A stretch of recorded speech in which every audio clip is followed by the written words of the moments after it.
கருப்பழனியப்பன் என்ன பண்ணியிருக்காரு அப்படின்னா ஒரு விஷயம் சொல்லியிருக்காரு. என்ன சொல்லியிருக்காரு அப்படின்னா, விஜயை நான் எங்கேயும் எதிர்க்கல. நான் ஏன் ரொம்ப விஜய் பேசுறது தெரியுமா?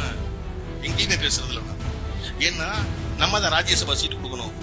அடுத்த தடவை வந்துருவாருங்க, வந்துட்டா நம்ம தான் ராஜ்யசபா சீட்டு கொடுக்கணும். இப்ப போய் அவசரமா பேசிட்டு அப்புறம் பருத்திகரன் படத்துல வர்ற மாதிரி அடுத்த மாசம் சாப்பிட வரும்போது குனிஞ்சு இலையை பார்த்துட்டே குழம்பு ஊத்துறது, மோத்த பஸ் சிரிக்க வேண்டாமா?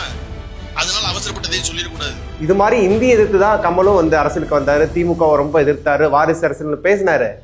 ஆனா இப்ப எப்படி இங்க டிஎம்கே வந்த உடனே நாங்க ராஜ்யசபா சீட்டு கொடுத்தோமோ அது போல விஜயும் சீக்கிரம் வந்துடுவாரு. டிடிவி என்ன சொல்லியிருக்காரு அப்படின்னா, நாங்க ஏடிஎம்கேயோட தலைமையை ஏற்க தயாரா இருக்கோம், ஆனா எடப்பாடி பழனிசாமி தான் முதல்வர் வேட்பாளர்னா அதுக்கு ஒரு காலம் நான் ஒத்துக்க மாட்டேன். பழனிசாமி என்கிற ஒருவர் முதலமைச்சர் வேட்பாளராக தேசிய ஜனநாயக கூட்டணியில் தமிழ்நாட்டில் இருக்கிற வரை அதற்கு அம்மா மக்கள் முன்னேற்ற கழகம் அதை ஏற்றுக்கொண்டு செல்வதற்கு வாய்ப்பே இல்லை.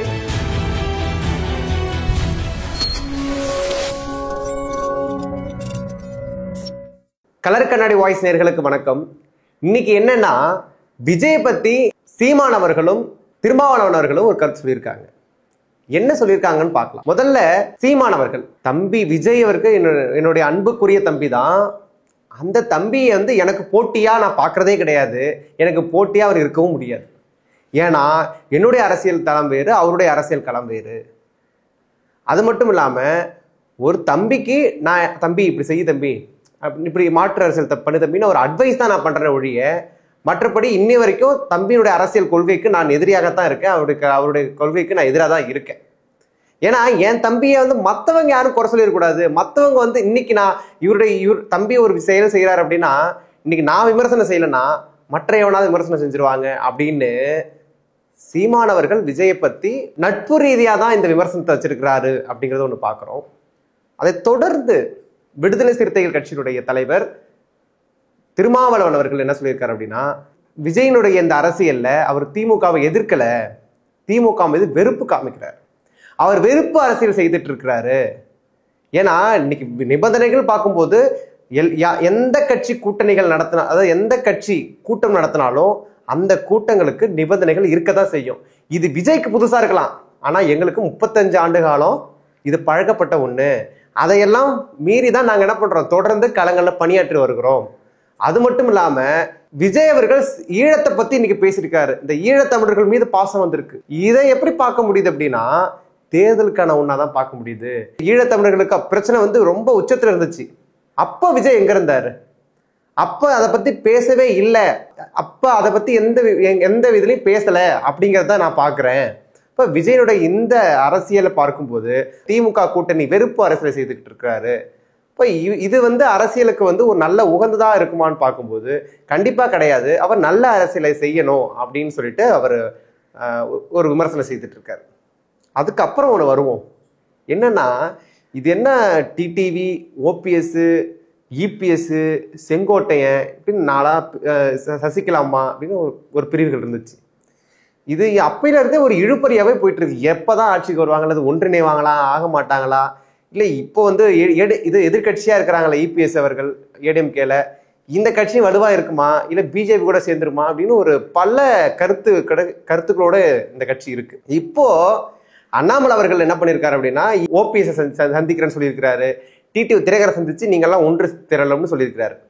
அதன் பிறகு டிடிவி என்ன சொல்லியிருக்காரு அப்படின்னா, நாங்க ஏடிஎம்கேவுடைய தலைமையை ஏற்க தயாரா இருக்கோம், ஆனா எடப்பாடி பழனிசாமி தான் முதல்வர் வேட்பாளர்னா அதுக்கு ஒரு காலம் நான் ஒத்துக்க மாட்டேன். ஏன்னா நாங்க தான் அவரை ஆட்சியில உட்கார வச்சோம், எங்க தயவுனால அவர் சிஎம் ஆனாரு, ஆனா எங்களுக்கே துரோகம் பண்ணிட்டாரு. இப்படிப்பட்டவருக்கு நான் எப்படி ஒரு அந்த கட்சியினுடைய முதல்வர் வேட்பாளரை நாங்க எப்படி ஒரு கூட்டணி சேர்ந்து செய்ய முடியும் அப்படின்னு ஒரு கடுமையான விமர்சனம் செஞ்சுட்டு இருக்காரு.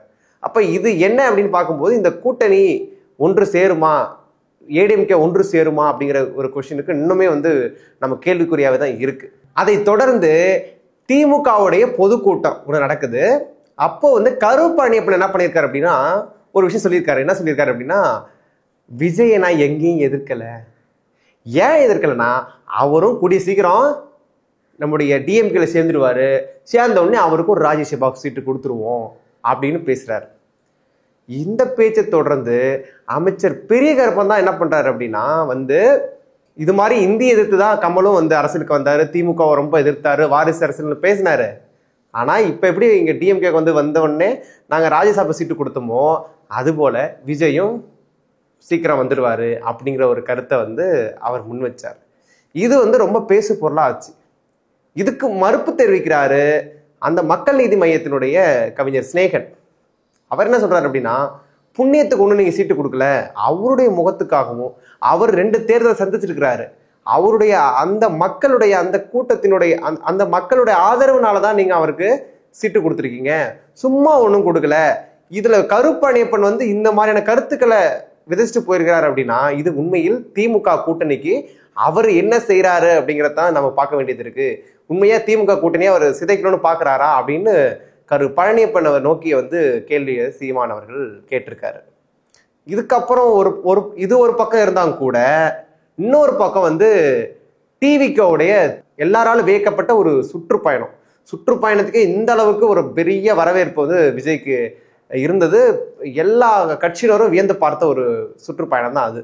அந்த சுற்றுப்பயணத்தின் போது நிறைய கடைகள் தள்ளுவண்டி கடை, நிறைய கடைகள் சேதம் அடைஞ்சிருச்சு. அது மட்டும் இல்லாம அதாவது மரக்கடையில் இருக்கக்கூடிய சேரு, மேசை இது எல்லாத்தையும் என்ன பண்ணிட்டாங்க, எடுத்துட்டு போயிட்டாங்க, எங்களுடைய வாழ்வாதாரம் பாதிக்கப்பட்டிருக்கு அப்படின்னு சொல்லிட்டு அந்த தள்ளுவண்டிக்காரர்கள் கடைக்காரர்கள்லாம் சேர்ந்து என்ன பண்றாங்கன்னா தாவேக நிர்வாகிகள் மீது ஒரு வழக்கு போடணும், வழக்கு போட்டு அவங்க மேல் கடும் நடவடிக்கை எடுக்கணும் அப்படின்னு ஒரு பக்கம் போராட்டம் பண்றாங்க. இது மிக முக்கியமா பார்க்க வேண்டிய ஒரு விஷயம் என்னன்னா, தாவேகாவினர் ஒரு பள்ளியை சுத்தம் செஞ்சிருக்காங்க. என்னன்னா கரூர்ல ஒரு அரசு மேல்நிலை பள்ளிக்கு போயிட்டு அங்க நிறைய புதர் மாதிரி நிறைய செடி வளர்ந்து நிறைய சுத்தம் இல்லாம அந்த பள்ளி இருந்ததை அவங்க பார்த்துருக்காங்க. பார்த்த உடனே அந்த பள்ளி தலைமை ஆசிரியர்கிட்ட போய் அவங்க பேசுறாங்க, சார் இது மாதிரி நாங்க பண்ணித்தரோம், நாங்க எங்க பள்ளிக்கு நாங்க செய்து தரல, எங்களுக்கு மிகப்பெரிய மகிழ்ச்சி தான் அப்படின்னு சொல்லிட்டு அவங்க பள்ளி தலைமை ஆசிரியர் போய் பேசுறாங்க. அவங்களும் ஒப்புதல் அளிக்கிறாங்க. அழிச்ச உடனே அவங்க என்ன பண்ணிட்டாங்க, பெரிய ஜேசிபி கொண்டு வந்துட்டு அந்த வண்டியை வச்சு அங்க இருக்கக்கூடிய அந்த புல்லு இதெல்லாம் அகற்றிட்டு ரொம்ப சுத்தம் பண்ணியிருக்காங்க. இதை சுத்தம் பண்ணது மட்டும் இல்லாம என்ன பண்ணிட்டாங்க, ஒரு வீடியோ எடுத்து அதை ரீல்ஸா போட்டாங்க. ரீல்ஸ் போட்ட உடனே அந்த மாவட்டத்தினுடைய ஆசிரியர் சங்கங்கள் என்ன பண்றாங்கன்னா, இது மாதிரி கட்சிகள் உள்ள எப்படி நீங்க அனுமதிக்கலாம், கட்சி இங்க செஞ்சு அதை ரீல்ஸா போடுறாங்கன்னா அப்ப கவர்மெண்ட் என்ன பண்ணுது அப்படிங்கிற மாதிரி கேள்வி எழுப்பி அதுக்கு ஒரு கடுமையான எதிர்ப்பு தெரிவிச்சாங்க. இந்த எதிர்ப்புக்கு பிறகு அந்த மாவட்ட முதன்மை கல்வியாளர் என்ன பண்ணிட்டாங்க அப்படின்னா அந்த பள்ளி தலைமை ஆசிரியர் இடமாற்றம் பண்ணிட்டாங்க. ஸோ இதுல நம்ம என்ன பார்க்க முடியுதுன்னா, நம்மளுடைய செயல் செய்யும் போது அதாவது அந்த கட்சி நிர்வாகிகள் நல்ல நோக்கத்துக்காக செய்தார்கள், ஆனா அதை சோசியல் மீடியால கட்சியினுடைய வளர்ச்சிக்காக அல்லது கட்சி ஃபேமுக்காக இப்படி பண்ணதால இப்படி ஒரு நிலை ஏற்பட்டுருச்சு அப்படின்னு பாக்குறோம். ஸோ இது போன்ற தொடர்ந்து நல்ல அரசியல் தகவல்களை தெரிந்து கொள்ள கலர் கண்ணாடி வாய்ஸுடன் இணைந்திருங்கள். நன்றி.